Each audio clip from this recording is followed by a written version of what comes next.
అందరికీ నమస్కారం అండి. పెసర పునుగులు మనం ఎక్కువగా టిఫిన్గా తింటాం. ఇప్పుడు కూర కూడా ఎలా చేసుకోవాలో చూద్దాం. పెసర పునుగుల పులుసుకు కావాల్సిన పదార్థాలు: ఉల్లిపాయలు, పచ్చిమిరకాయలు, పెసర పునుగులు, పసుపు, కారం, ఉప్పు, చింతపండు, నూనె. నిమ్మకాయ సైతం చింతపండు నానబెట్టుకుంటున్నాను. 8 పునుగులు 8 ఉల్లిపాయలకి ఈ చింతపండు నానబెట్టుకోవాలండి. నిమ్మకాయ సైజు అంతా. చింతపండు పక్కన పెట్టుకుని ఉల్లిపాయలు కోసుకుందాం.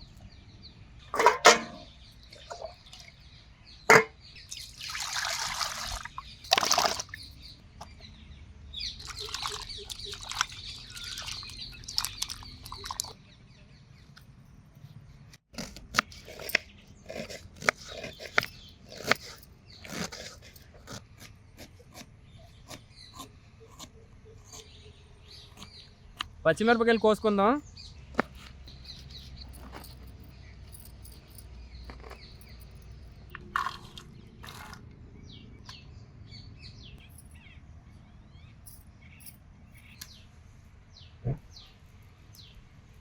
చిన్నాన్ని దాకబెట్టిపోయి దాకైతే పెట్టుకుందాం. బాగా కాగిపోయింది. నూనె పోసుకుందాం. నూనె వేడెక్కింది. ఉల్లిపాయలు అయితే వేసుకుందాం. పచ్చిమిరపకాయలు,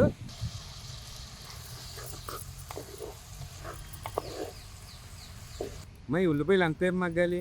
ఉల్లిపాయలు మగ్గాలి, కానీ ఎరుపు కలర్ రాకూడదు. గోధుమ కలర్లో మగ్గేదాకా వచ్చారు. లైట్ బ్రౌన్ కలర్ వస్తే సరిపోద్దా? Light brown colour. మూత పెట్టుకుని కాసేపు ఉల్లిపాయలు మగ్గనిద్దాం. కింద ఉప్పు వేస్తే మగ్గుద్ది. ఉప్పు వేస్తే త్వరగా మగ్గిపోద్దండి ఉల్లిపాయ. కింద పసుపు వేసాయి. పసుపు తగినంత వేసుకోవాలి. మన కూరకు తగినంత.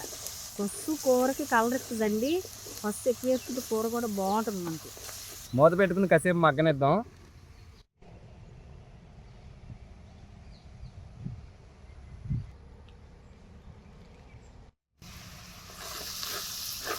చిన్నని కారం వేస్తే ఉల్లిపాయలు మగ్గిపోయింది.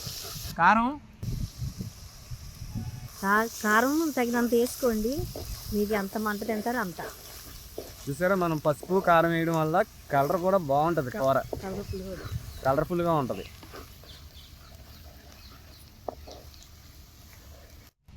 నీళ్ళు పోసే. నీళ్ళు ఒక గ్లాసు నీళ్ళు.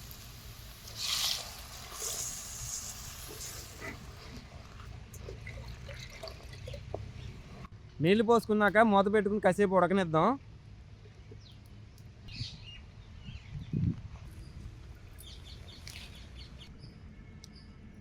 చింతపండు పులుసు పిసుక్కుందాం.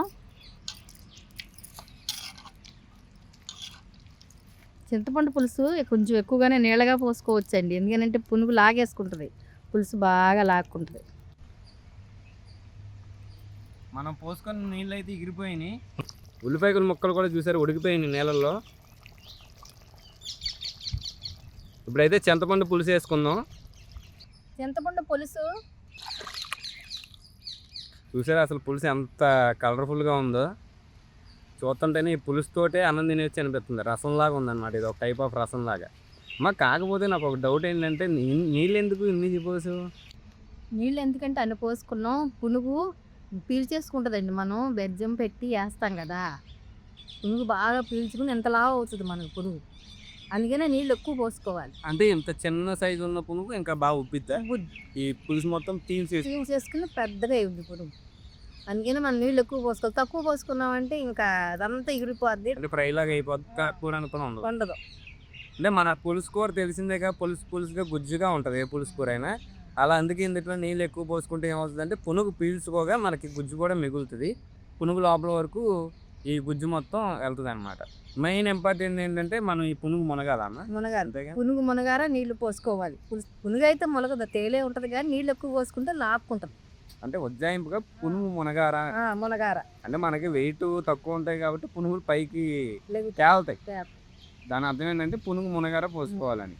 కొంచెం నీళ్ళు ఎక్కువ ఉండాలి. కూరితే అసలు ఉప్పు కారం వెళ్ళి పునుగు చాలా బాగుంటుంది అన్నమాట. చిన్నాని పులుసు అయితే మరిగిపోతుంది. ఆ పునుగులు వేసేసి పెసర పునుగులు వేసుకుందాం. పునుగులు వేసుకునేటప్పుడు ఇట్లా చిన్న చిన్న గంటలు అయితే పెట్టుకోవాలి. పునుగులకి పులుసు ఏంటంటే లోపలికి వెళ్తుంది.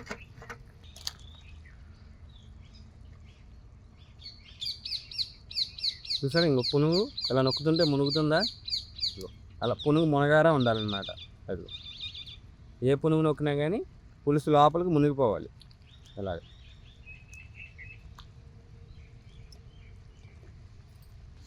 మూత పెట్టుకుని ఒక 10 నిమిషాలు పునుగులు ఉడకనిద్దాం.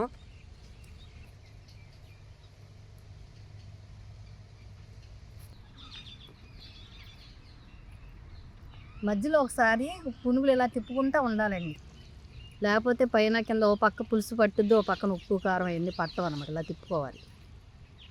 చూసారా ఎలా ఉబ్బినాయో పునుగు? మనం వేసినప్పుడు చిన్నగా ఉన్నాయి, ఇంకా ఉబ్బుతాయి.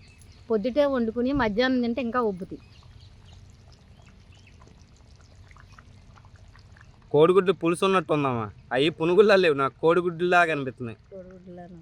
అసలు కలర్ కూడా భలే పట్టినాయమ్మా పెసర పునుగులకి. పసుపు పచ్చగా ఉన్నాయి. ఇప్పుడు చక్కగా ఉప్పు కారం అన్నీ పట్టి ఉన్నాయి. గుడ్డు టైపు వచ్చినాయి. సేమ్ కోడిగుడ్డులాగే ఉన్నాయి. అంతే. పులుసు కూడా ఈ విధంగా ఉండగా దింపేసుకోవాలండి. ఈ విధంగా కూర అయితే ఉడికిపోయింది, దించేసుకుందాం.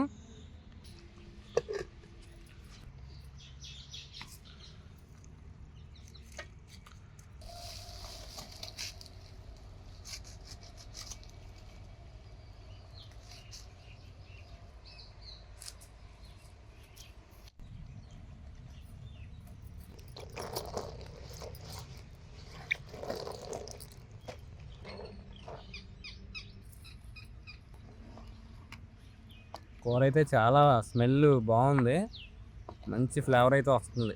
అరోమా అసలు పులుపు స్మెల్ భలే ఉంది. చూసారు ఇందాక పులుసు చాలా ఉంది మనకి, నేలగా మొత్తం లాగేసుకున్నాయి పునుగులు. ఇది ఇప్పుడే వండాం కాబట్టి ఇలా లాక్కుంది. మనం మధ్యాహ్నం కానీ సాయంకాలం కానీ తింటే ఇంకా లాక్కొని పునుగులు అయితే ఉబ్బిపోతాయి అన్నమాట.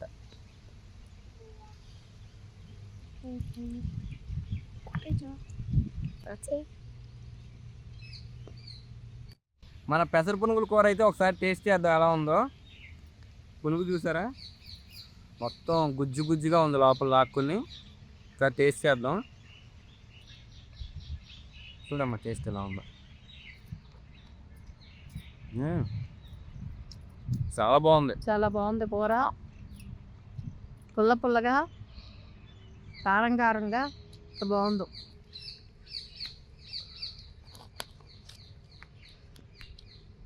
పునుగు కూడా చూసారా మనకి చేప జన ఉంటుంది చూసారా, జనలాగా ఉందన్నమాట. చూసారా పులుసు కూడా లోపలికి లాగేసుకుంది. చూడండి ఒకసారి ఇలా నొక్కుతుంటే పులుసు పైకి ఎలా వస్తుందో. అదిగో అదిగో చూసారా పులుసు ఎలా వస్తుందో పైకి. అదిగో అదిగో. సో పులుసు ఇలా లాక్కోవాలి. ఇప్పుడు మనం వెంటనే ఉండాం కాబట్టి ఇలా ఉంది.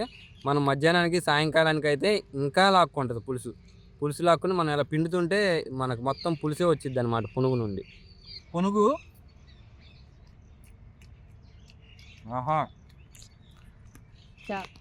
చాలా బాగుందండి.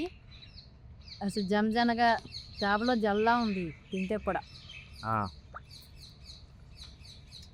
నీకు అసలు ఈ కూర చేయాలని ఆలోచన ఎలా వచ్చింది? అంటే పునుగులు మనం టిఫిన్గా తింటాం కానీ కూరగా చేయాలని ఎలాగా? కూరగా అమ్మ చేసేది, అందుకే బాగుండేది. అమ్మ చేసింది బాగుండేది, అందుకే నేను కూడా వండుతూ ఉండేదాన్ని మధ్య మధ్యలో మన ఇంట్లో కూడా. అంటే పాతకాలంలో పెసర పునుగులు చేసుకునేవాళ్ళు, కూర చేసుకునేవాళ్ళు.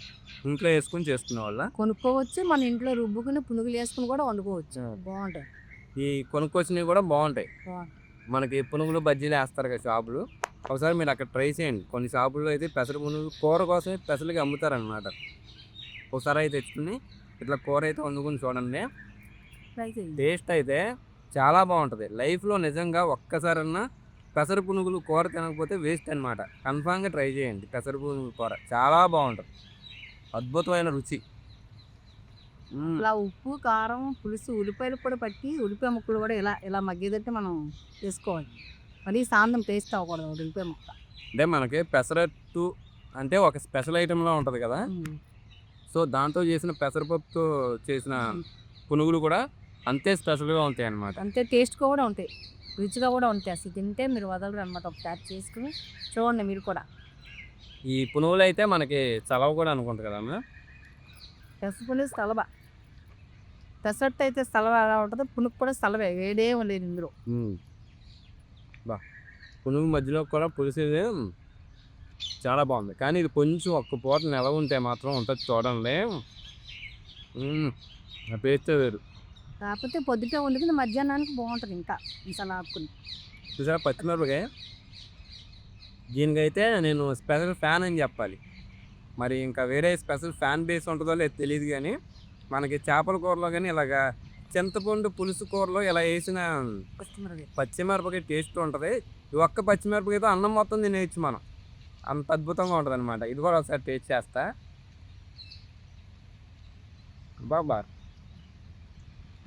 ఆ ఫ్లేవర్ వేరు. ఒకసారి పులుసు కూరలో పచ్చిమిరపకాయ టేస్ట్ చేసి చూడండి. పులుసు కూరలో పచ్చిమిరపకాయ ఎప్పుడైనా ఇలా నిలువుగా కోసుకుని వేసుకోవాలి, చిన్న చిన్న ముక్కలు చేసి వేయకూడదు. గంటి పెట్టినా పర్వాలేదు. పచ్చిమిరపకాయ పొట్టలోకి ఈ పులుపు గుజ్జు వెళ్ళాలి. ఇవి కారం ఉప్పు అన్నీ వెళ్తాయి. అసలు ఎంత బాగుంటుందో. చాలా బాగుంటుంది. బా ఇలా ఒక ముద్ద కలుపుకొని ఈ పెసర పునుగు సగం ముక్క తీసుకుని ఇలా అన్నం మీద పెట్టుకుని అలా నోట్లో పెట్టుకుని తింటే ఉంటుంది చూడండి.